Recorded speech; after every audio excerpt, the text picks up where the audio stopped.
So what is the basic minimum things that they need so that they can start as a podcast or as an audiobook or something like that? You have a phone recording app on your phone, and now a lot of phones go into a quiet room, make sure there's no traffic noises or whatever. And even if there are nowadays, there are ways that AI can just edit it out. So, I mean, as far as equipment is concerned, you don't really need anything that expensive or fancy, or at least to start out with. I started writing a blog. I was maybe in 8th grade when I started writing my first blog, and all I needed was Microsoft Word. And it's the same thing. It's like you find a way, You want something, you find a way. Yeah, I didn't really know anything about WordPress or whatever, but I figured it out. First I used Blogger, then I used WordPress, then I was like, okay.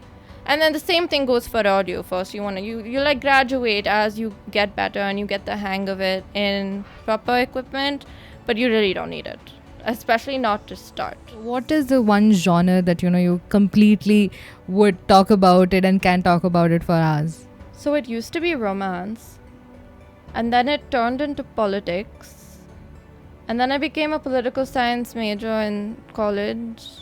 So then it turned into business. So I think, it really depends on the day of the week you ask me and what side of the bed I wake up from that morning. Yeah. Every one of us starts with romance in the childhood. We visualize, fantasize and all that, but then reality hits us. Exactly. So now that, we have experience, and I've asked you so many questions, how about a 2-minute storytelling performance by you, so that the audience can understand, the way it would be, appealing for the audience? This is a story about the day I thought my parents got kidnapped by aliens and genuinely believed it. It was a really dark evening, a random evening in the month of April. I was in the middle of nowhere in China.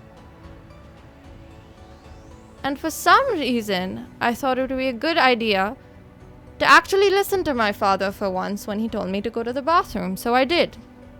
Little did I know that being the obedient little daughter would probably end up with me being potentially dead or my parents being kidnapped by aliens.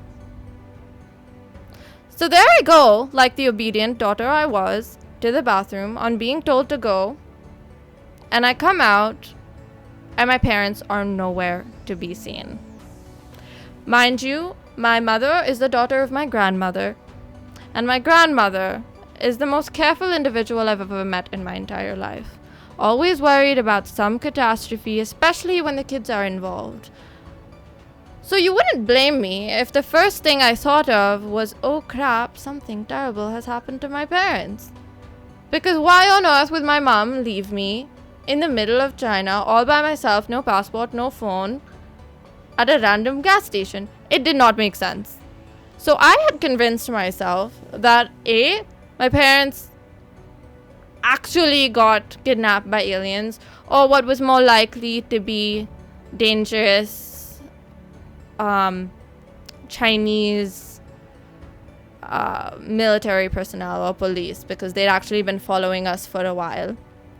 This is all a true story, by the way. I'm not making this up. I wish I was. So there I was, 17 years old, probably looking like a clown. People were staring at me as they walked past me. Some people even took out their phones to take a picture as though I was a monument of some sorts. A minute seemed like an hour.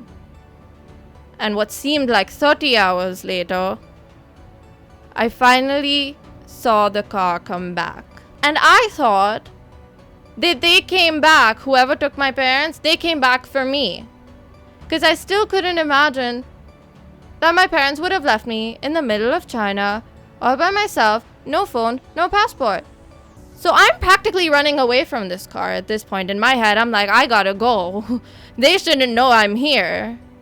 When out of the corner of my eye, I noticed that it is in fact my father driving the car, and it is in fact my mother in the seat next to him, and it is in fact my brother in the back seat, and there were no aliens, and there were no Chinese military or Chinese police.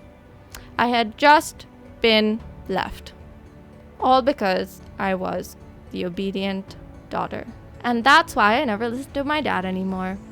That was really, really great. I would say, oh my god, I was so, into it. But let me ask you, was this actually a real story? I swear on my life that happened. Yeah. I'm so sorry that you had to go through that. But now you have a story to tell. I do. So thank you for being here with us. Thank you for joining us, and thank you for being on the Gen Z Guidebook. Thank you for talking to me. Stay tuned, guys, for more such stories, more such podcasts, and more such videos.